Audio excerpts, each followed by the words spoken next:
제가 퀴즈 문제 하나 냅니다. 매출 1조 원 이상 된다. 자산 총액 5조 원 이상이어야 한다. 뭘 말하는 것 같아요? 여러분들은 자식들 보고 대기업 되라고 말할 자격이 없어요. 지금 대기업 얘기하려고 그러는 거예요. 우리나라 대기업이 되려면 1년 매출 1조 원 이상이어야 되고 자산 총액이 5조 원 이상이어야 되고 직원이 1000명 이상 되어야 합니다.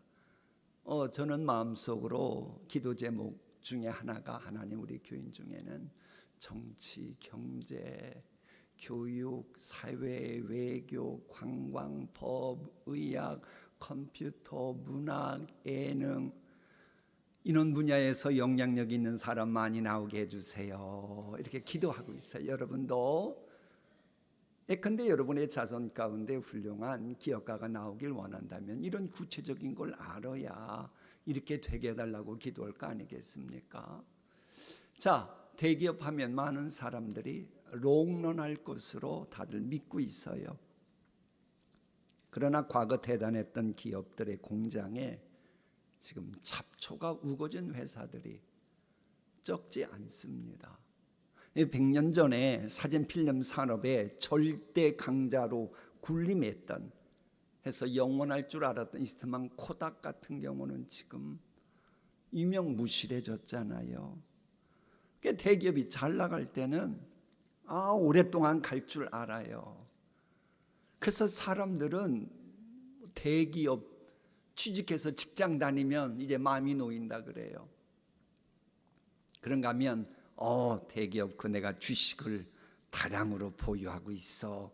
은근히 경제적으로 문제 없는 줄 알고 중소기업 하는 분들도 그 대기업에 물품을 이렇게 납품하면 회사가 끄떡없을 줄 알아요. 그랬다가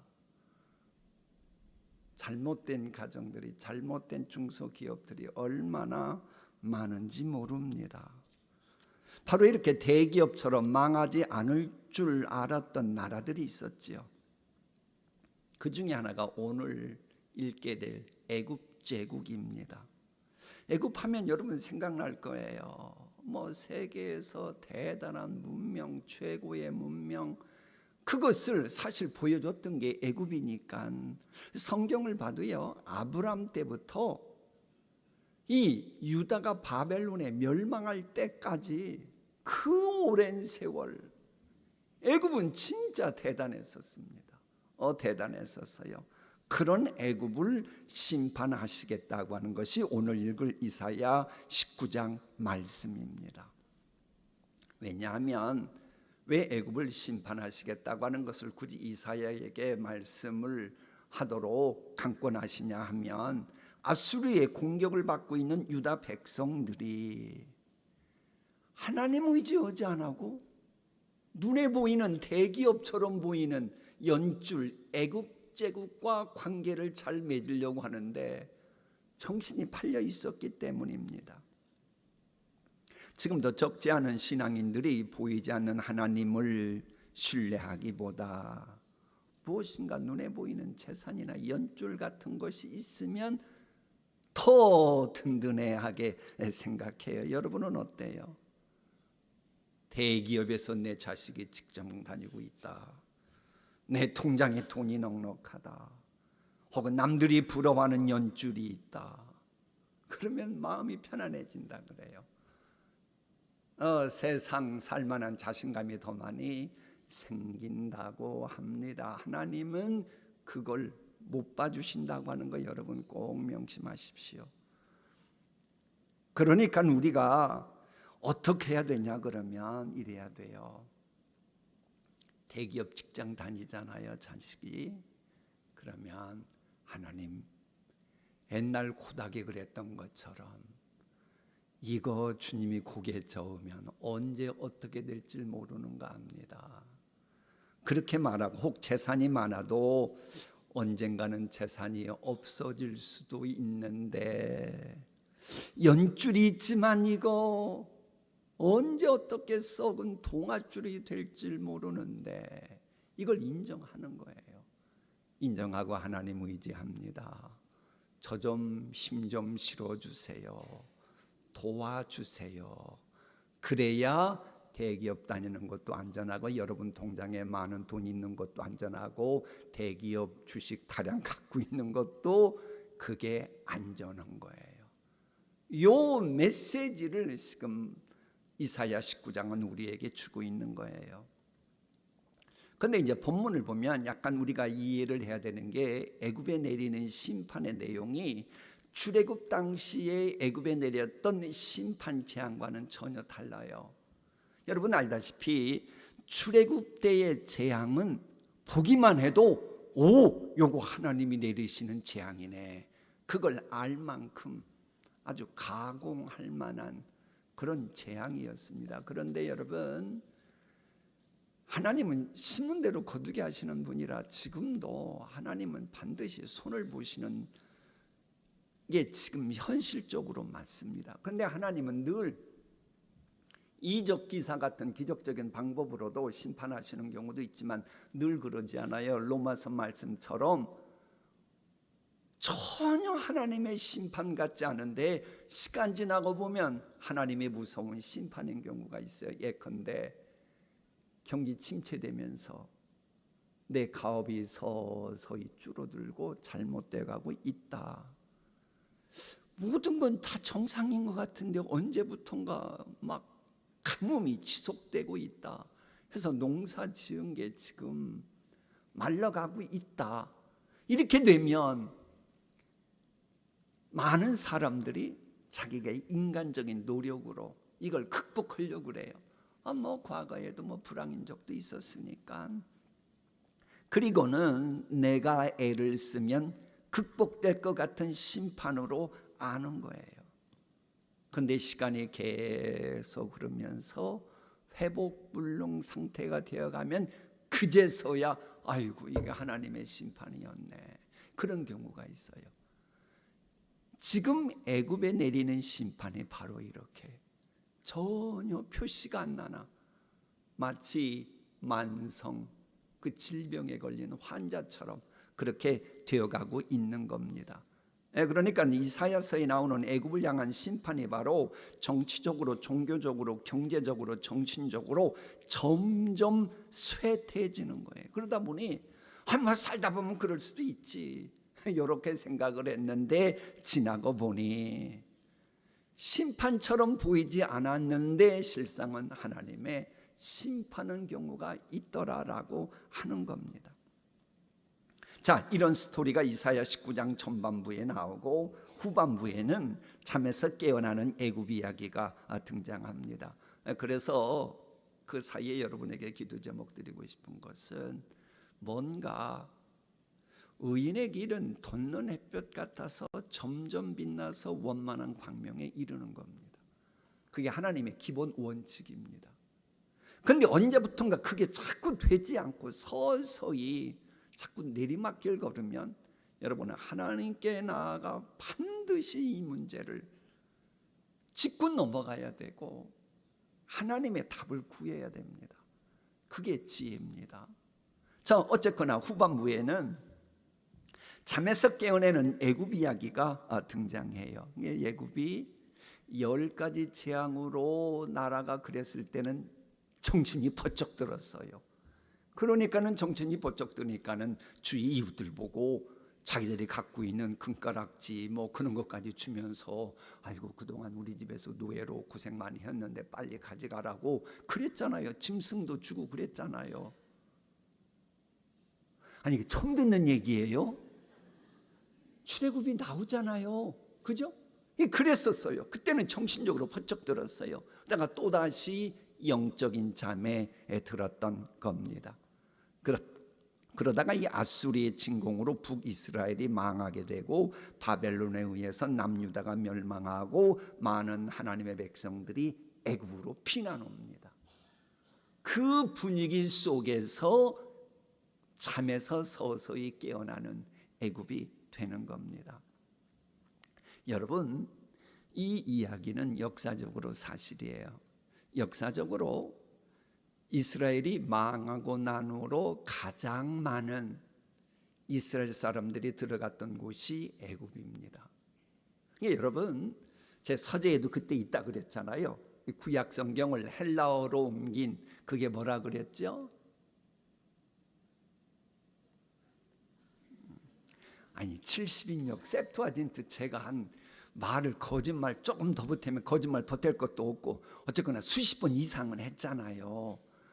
그것이 구약 성경이 헬라어로 번역된 곳이 바로 애굽의 알렉산드리아입니다.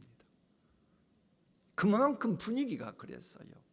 자, 그런가 하면 이 대제사장 오니아스 4세 같은 경우는 애굽을 당시 지배하던 알렉산더의 후예인 톨레미에게 가서 우리가 애굽에 성전을 지을 수 있도록 좀 도와주십시오. 그래서 허락을 받고 성전을 건축합니다. 어디에? 애굽 땅에. 그래서 오늘 본문이 애굽 땅에 여호와의 제단이 세워진다 그런 거예요. 그러니까 여러분, 이 중국 사람들이 어딜 가나 차이나타운을 만들었던 것처럼 이 유대인들이 애굽으로 들어가서는 동네마다 이 유대인 타운을 만들었다 그러는 겁니다. 그리고 여러분, 오병이어 멘토링 때 했던 것처럼 우리나라가 천주교인이 영향력이 큰 천주교인인데 전체 국민 가운데 10%가 넘어요? 못 넘어요? 통과 10%가 안 됩니다. 그런데 애굽에서 기독교인 여호와를 섬기는 콥틱교는 14%가 넘습니다. 이게 지금 무슨 얘기예요? 애굽 같은 나라에 여호와의 제단이 세워진다, 누가 믿기나 했겠어요? 하나님은 말씀하시면 그대로 성취하시는 분입니다. 제발이지 여러분, 성령께서 어떤 비전이나 소원, 기도 제목 주시면 제발 따지지 말고 성령께서 강권하시면 아멘 하셔야 돼요. 그래야 그게 이루어지는 겁니다. 아니 여호와 제단이 애굽에 세워질 걸 누가 알았겠어요? 근데 역사 지나고 보니 다 그대로 되잖아요. 근데 이건 또 뭘 말하는 거 아니, 기독론 입장에서 보면 예수 그리스도로 말미암는 정계 되겠죠. 구원의 복음 운동이. 그게 바로 민족과 국경을 초월해서 애굽에게까지 미친다라고 하는 것도 계시하고 있는 거예요. 그래서 오늘 읽어야 될 말씀 보면 예수 그리스도 안에서는 저 미국 사람이나 영국 사람이나 아프리카 사람이나 우리나 똑같은 형제자매라고 하는 것처럼 이 이사야 19장에 보면 나의 백성 애굽, 나의 지은 아수르, 이 표현이 그래서 나오는 겁니다. 자, 이런 맥락에서 철로역정에도 나오는 장망성이 등장합니다. 이 장망성이라고 하는 히브리어는 태양의 성이라고 번역도 가능하고 멸망의 성이라고 번역해도 돼요. 왠고하니 히브리어는 똑같은데 점 하나에 따라서 이게 태양이 되기도 하고 멸망이 되기도 하기 때문에 그러는 거예요. 어쨌거나 우상숭배의 도시요 멸망당할 성이었는데 그 날에는 애굽에 있는 하나님 찬양하는 5 성읍 중에 하나가 된다라고 하는 겁니다. 뭘 말하는 겁니까? 복음은 아무리 완악한 공동체여 강팍한 심령일지라도 능히 부수고 녹일 수 있는 능력의 다이너마이트다라고 하는 겁니다. 그러니까 여러분이 내가 지금까지 누구를 위해서 기도하는데 도대체가 변화가 없는 것 같아요? 아니에요. 믿음으로 하십시오. 때가 되면 강팍한 그의 마음이 녹아지고 부서지고 그래서 복음이 들어갈 시간이 반드시 온다라고 하는 겁니다. 자, 어쨌거나 여기서 우리가 이제 알아야 되는 것은 이렇게 영적인 잠에서 깨어나는데 반드시 이 그래야 되는 분위기가 형성돼요. 그 분위기는 뭔고하니 애굽이 흥황하고 융성하고 교만하고 그럴 때 그런 게 아니고 애굽의 이것저것이 깨지니까 그제서야 영적인 잠에서 깨어납니다. 뭘 말씀드리냐 그러면 여러분, 하나님은 이건 분명합니다. 교만하면 하나님이 역사하시지 않아요. 그러니까는 여러분, 정말로 누군가를 사랑하고 있다, 그런데 깊은 잠에 빠져 있다, 영적으로 깊은 잠에 들어가 있다, 그러면 그들이 주님께로 돌아오려고 그러면 완전히 깨져야 돼요. 고통이 얼마나 큰데요. 사랑하는 사람이 그러는 거 원해요? 원치 않아요? 원치 않잖아요. 그래서 여러분의 중보기도가 필요한 거예요. 하나님이 택하셨으면 반드시 이루시는 분인데 그렇게 얻어 터져서 돌아오지 않고 내가 사랑하는 아무개가 미리 깨닫고 돌아올 수 있도록 도와주시옵소서. 오늘 여러분 이 기도 드려야 합니다. 자, 그 다음에 우리가 읽게 될 이사야 20장에는 아수르에 의해서 애국과 구수가 멸망한다고 하는 예언의 말씀이 나와요. 여기서 이제 우리가 알아야 될 성경 상식이 있습니다. 이 성경책은 역사책은 아니에요. 그래서 꼭 연대기 순으로만 기록한 것도 있지만 다 그런 거 아니고, 어떤 것은 시간을 초월해 가지고 이랬다 저랬다 그러면서 사건 중심으로 성경이 기록될 때가 있어요. 그러니까 이사야 19장과 20장을 볼 때에 20장 같은 경우는 사건 중심으로 기록된 말씀이다 라고 보면 이제 이해가 됩니다. 자, 그 내용은 뭐냐 그러면 이겁니다. 북이스라엘 BC 722년에 아수르의 사르곤 왕이라고 되어 있는데, 이제 역사적으로는 사르곤 2세입니다. 사르곤 2세가 북이스라엘을 이제 점령하고 계속 지중해 쪽으로 진출하는 서진 정책을 펴옵니다. 그때 이제 군대 장관을 보내 블레셋의 아스도까지 점령했다, 이 말씀이 나와요. 좀 있으면 이제 그거 읽으실 거예요. 이 아스돗은 서진 정책함에 있어서 특별히 애굽을 점령하기 위해서는 반드시 점령해야 되는 전략적 요충지였던 겁니다. 그런데 이 아스돗 바로 동편 쪽에 유다가 있는 거예요. 그러니 유다가 겁이 날까요, 안 날까요? 겁이 나는 거예요. 북쪽 그 큰 땅도 완전히 아수르에 초토화됐거든요. 주변 나라들이 지금 파죽지세로 짓밟힘 당하고 있거든요. 이런 상황에서 하나님은 이사야로 하여금 내 허리에서 뭘 끄르고? 배를 끄르고. 이 배옷은 혹시 여러분 그 여름에 더울 때 배옷 입어 보셨어요? 여러분들은 모르시지요? 여러분들은 모르셔. 배옷 있어요. 옛날 배옷 입으셨어요. 그거 입으면 시원하잖아요.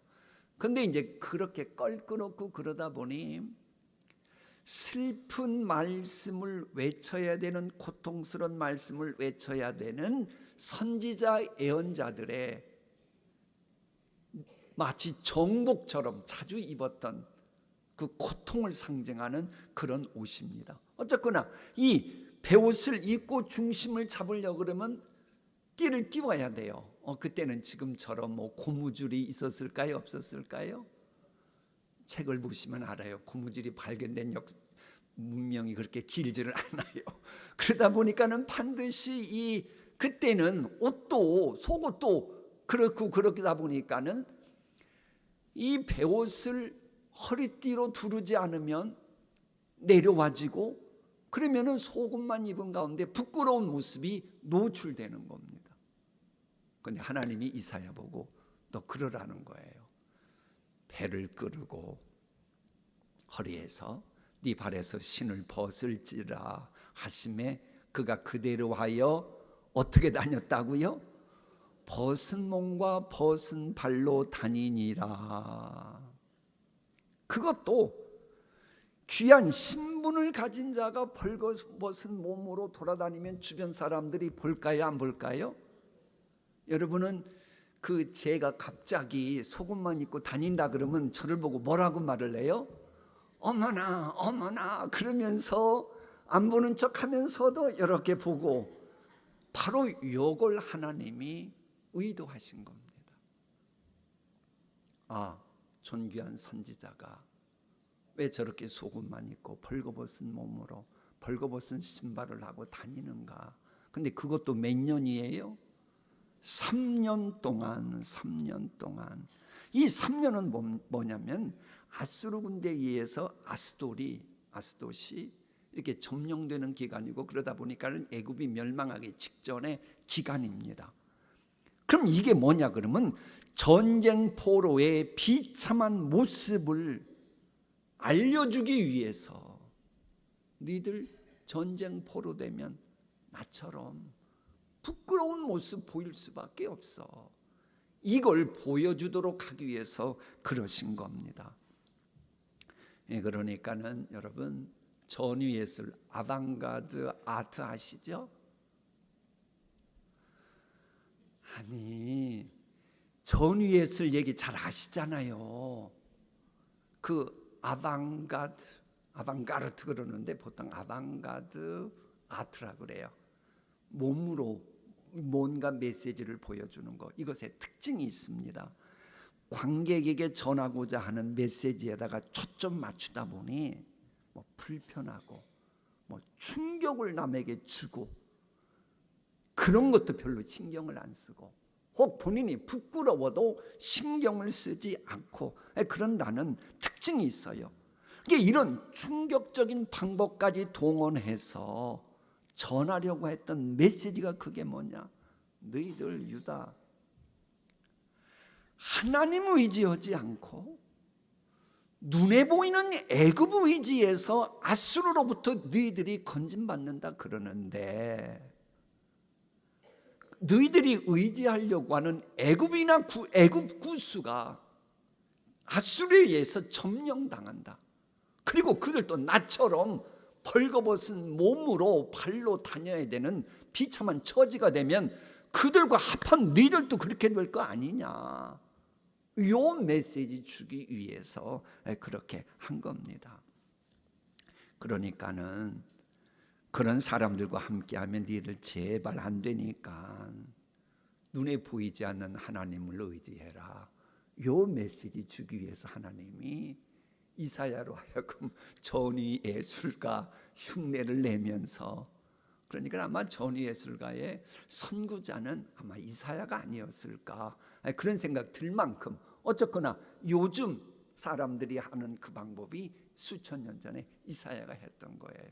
요즘은 눈에 보이는 거 의지하려고 그러지 말고 보이지 않는 하나님 의지하면 그분이 눈에 보이는 것들도 힘실어 주신다. 이 메시지 주려고 하는 겁니다. 우리 주변에도 보면 유다처럼 눈에 보이는 거 위주로 살아가려고 하는 분들이 있어요. 그분들이 주님께 돌아와서 주님 의지하도록, 그들의 마음 한가운데도 여호와의 제단이 세워지도록 중보기도하는 우리 모두가 되었으면 좋겠습니다. 자, 이 정도로 하고 하나님의 말씀 경청하시겠습니다.